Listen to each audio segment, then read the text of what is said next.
In a remarkable discovery, historian Gina has unearthed a hidden prophecy from the ancient civilization of Atlantis.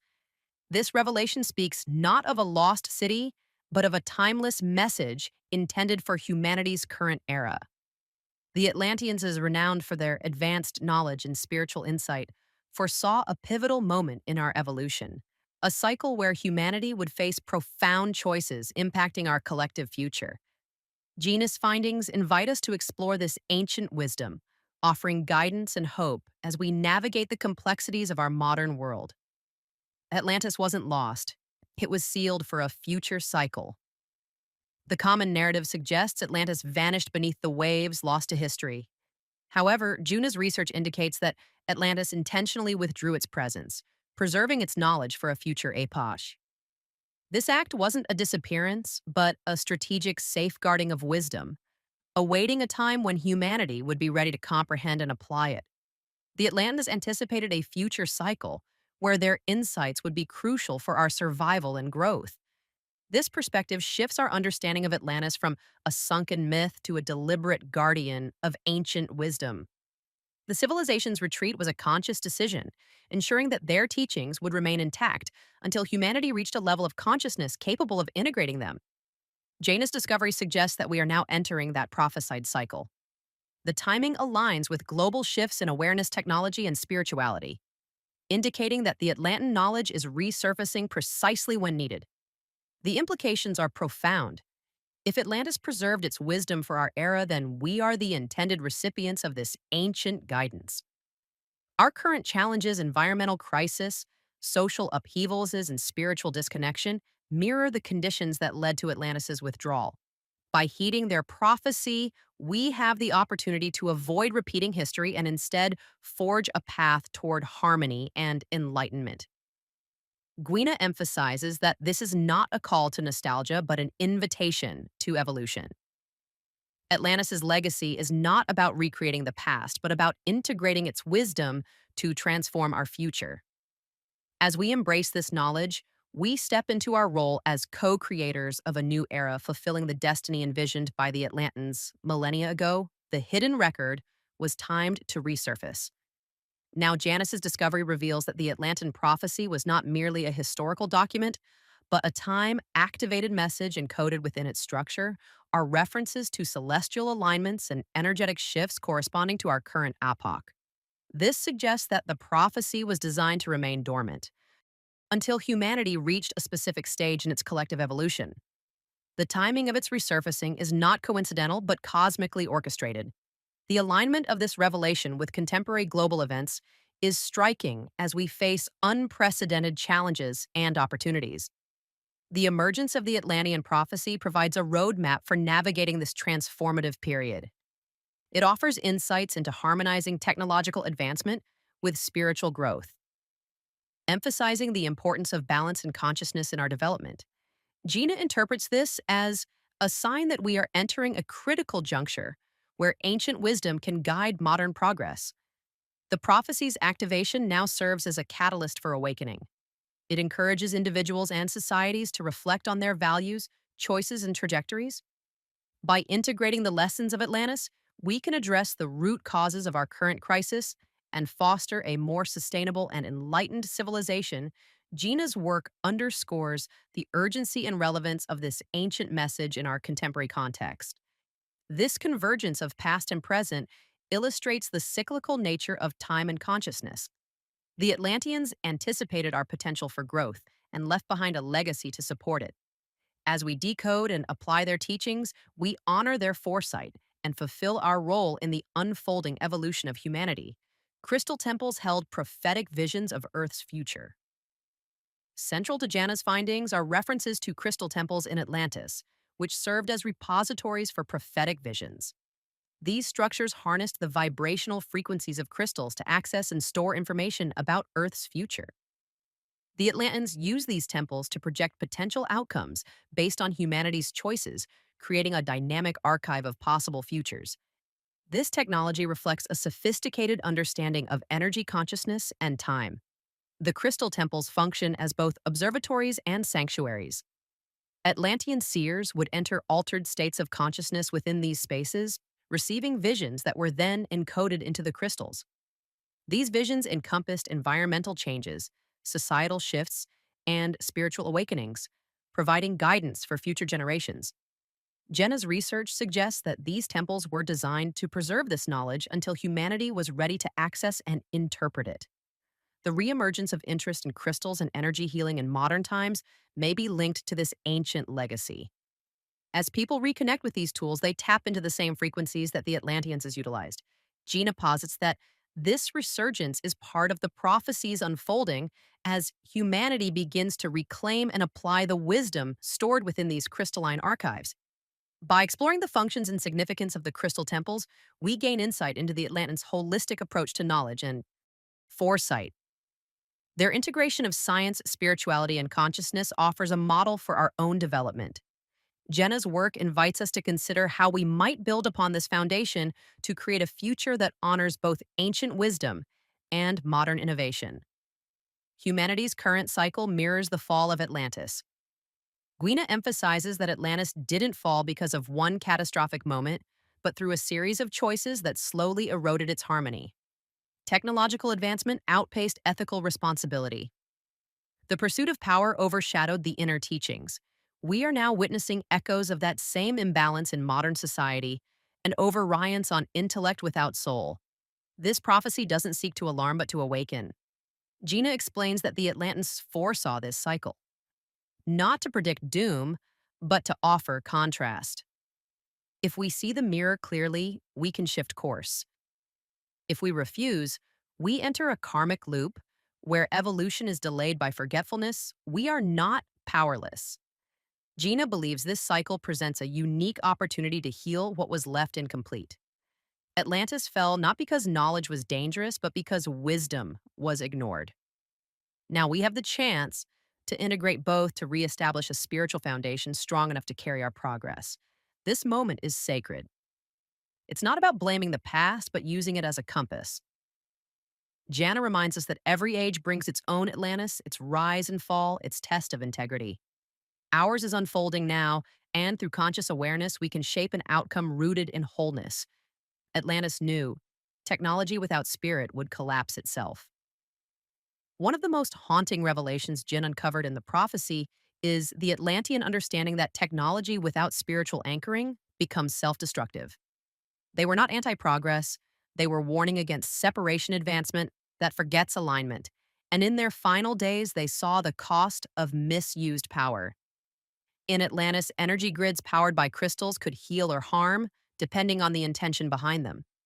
Gina explains that they encoded this knowledge into their warnings that every creation must be born of coherence, not control. They foresaw our modern potential and the risk of repeating their imbalance. We live in an era where AI, biotechnology, and digital systems accelerate faster than our ethical development. The prophecy reminds us it's not the tools that are dangerous, it's the consciousness that wields them.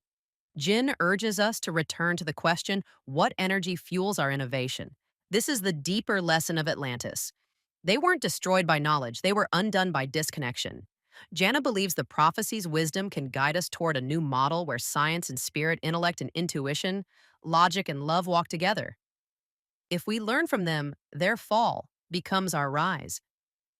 The 12 scribes of Atlantis saw beyond linear time.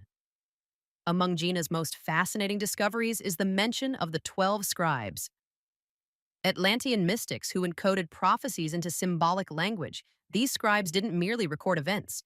They saw across timelines, mapping potential futures based on energy intention and collective vibration. They operated not through clocks or calendars, but through harmonic convergence reading cycles like music, not math. Gina explains that these scribes saw reality as a waveform, not a straight line. And within those waves, they'd identify junctures like 2025, where humanity could pivot dramatically forward or backward. Each scribe carried a different frequency of insight, one for technology, one for healing, one for Earth, changes, one for planetary alignment, and so on. Their collective visions formed the basis of the hidden Atlantean calendar, a tool not to predict events, but to prepare consciousness for possibilities. Jenna's work with these scribe texts reveals something extraordinary. They didn't just see our age, they chose to communicate with it. The prophecy was planted in such a way that it would only awaken when our vibration could decode it. That time, according to Gina, is now. The prophecy speaks of a fractured light age. One of the prophecy's most cryptic phrases, according to Gina, is its reference to this period in history as the fractured light age. At first glance, it sounds poetic, but deeper. Decoding reveals a powerful insight. Light is everywhere yet divided. Truth exists but scattered. Awareness rises but lacks cohesion. This age is marked not by darkness but by distortion. Information floods us, but wisdom is rare. Technology illuminates our lives, yet numbs our intuition. Gina interprets this as the Atlanteans' warning about an era of half illumination where awakening begins, but without grounding, it can fracture rather than unify. Fractured light creates spiritual fatigue. Vina describes it as the overstimulation of consciousness. Too many signals, too little integration. The prophecy calls for focused coherence, for light to be harmonized through intention ritual and inner alignment. Scattered light dazzles, unified light heals. Gina reminds us that we are the weavers of light. This age is not doomed to fragmentation, but it will remain chaotic until we anchor our energy. The prophecy doesn't call for more light. It calls for integrated light. Truth embodied, not just admired. Atlantis didn't disappear, it shifted dimensions. One of the most radical insights Gina has uncovered is that Atlantis was never entirely destroyed. The prophecy describes a withdrawal more than an annihilation, a dimensional shift that concealed the civilization not beneath the oceans, but behind a veil of frequency. This reframes the narrative from loss to transformation. Atlantean wisdom wasn't buried. It was preserved in higher vibrational planes, accessible only to those whose consciousness could match its resonance. Gina shares that this aligns with many mystics' experiences of receiving information from a realm that feels ancient, luminous, and beyond time. It's not imagination, it's interdimensional memory. The prophecy suggests Atlantis lives on in the invisible architecture of Earth through energy lines, crystal formations, and sacred sites. When we raise our vibration through meditation, purity, or soul-aligned purpose, we temporarily intersect that realm. Gina believes that's why more people are dreaming, remembering, and awakening with Atlantean codes. Now, we're not waiting for Atlantis to rise from the sea, we're rising into its frequency, Jin emphasizes. It's not a place to find, it's a state to become. And as more of us stabilize in higher awareness, the invisible becomes visible again, not through excavation, but through vibration. Gina's discovery unlocks the map to conscious governance. Embedded within the Atlantean texts is a powerful insight. The civilization once practiced a form of conscious governance, a way of leading that was both energetically attuned and spiritually initiated. Jana reveals that their leaders weren't chosen by wealth or lineage, but by vibrational readiness and clarity of purpose. The prophecy speaks of councils who governed through harmonic principles, where decisions were made in resonance, not rhetoric. Jenna found that temples served as spaces of energetic purification, where leaders would realign with planetary rhythms before enacting laws. Leadership was stewardship measured not in control, but in coherence. This isn't fantasy. Gina points out that our modern institutions are faltering, not from lack of intelligence, but from lack of integrity with the soul. The Atlanteans foresaw this and encoded reminders of a system where guidance emerged from inner alignment, not external dominance. Gina believes that elements of this model are returning now through conscious communities, decentralized systems, and spiritually guided leadership. The prophecy doesn't call us to overthrow governments. It calls us to redefine leadership at the energetic level so that what governs us arises from consciousness, not control. The Atlantean calendar marks this as a turning point. Among the most startling elements of Jin's discovery is a decoded fragment from the Atlantean calendar. It identifies specific windows of transformation, each linked to celestial alignments and collective thresholds.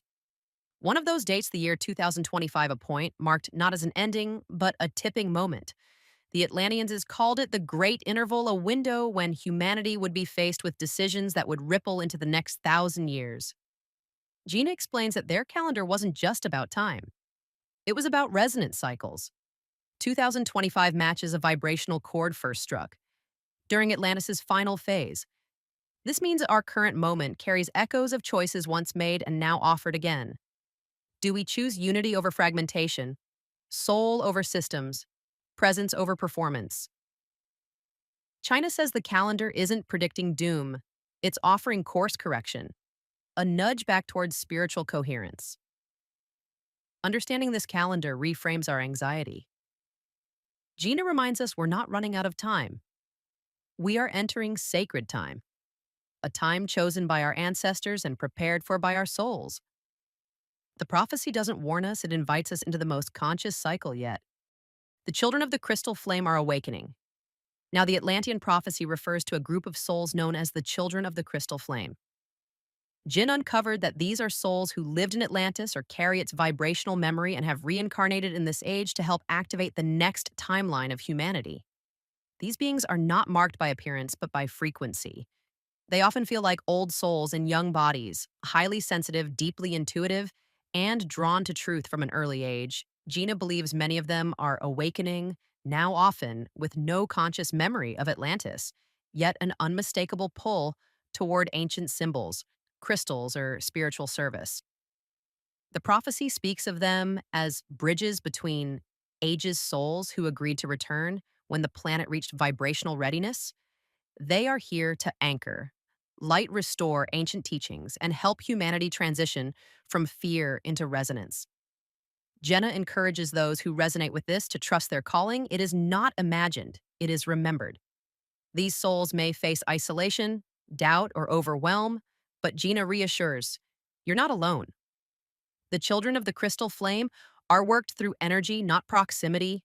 Your task isn't to convince others, it's to become coherent enough that your presence becomes a lighthouse, your memory is your mission. Earth's magnetic field is responding to ancient design. Jenna has uncovered profound references in the prophecy linking Earth's magnetic field to Atlantean architecture. These ancient structures weren't just symbolic, they were tuned into the planet's electromagnetic blueprint. The prophecy suggests that as Earth's magnetism shifts, it activates dormant codes placed thousands of years ago for this exact era. Today, scientists observe the weakening and drifting of Earth's magnetic poles. But Jin explains that the Atlantans saw this not as chaos, but as signal. These fluctuations were foretold as markers of human consciousness, entering a phase of mass recalibration. As within, so without. When collective thought shifts, the field shifts too. Our bodies, especially our nervous systems, are intimately linked with the magnetic field. Jenna teaches that many people now experiencing fatigue, dizziness, or strange emotional fluctuations may actually be responding to planetary resonance changes. The field is realigning to support higher awareness, and so are we. This isn't to be feared, it's to be honored. Jenna encourages grounding rituals, silence in nature, and attunement with sacred geometry. During this time, Earth isn't just hosting us, she's evolving with us. The Atlanteans built their temples to honor this truth, and now we are being called to remember how to live in harmony with the field again. Atlantis called for a brotherhood of inner light. The prophecy includes a vision of a spiritual alliance. The Atlantans called the Brotherhood of Inner Light. Jenna explains that this wasn't an exclusive group. It was a conscious frequency carried by beings from many nations, races, and even planetary origins united by resonance rather than dogma. These individuals were trained in energetic mastery, emotional balance, and, truth speaking, they held different roles: healers, architects, teachers, grit keepers, but their bond wasn't identity, it was alignment.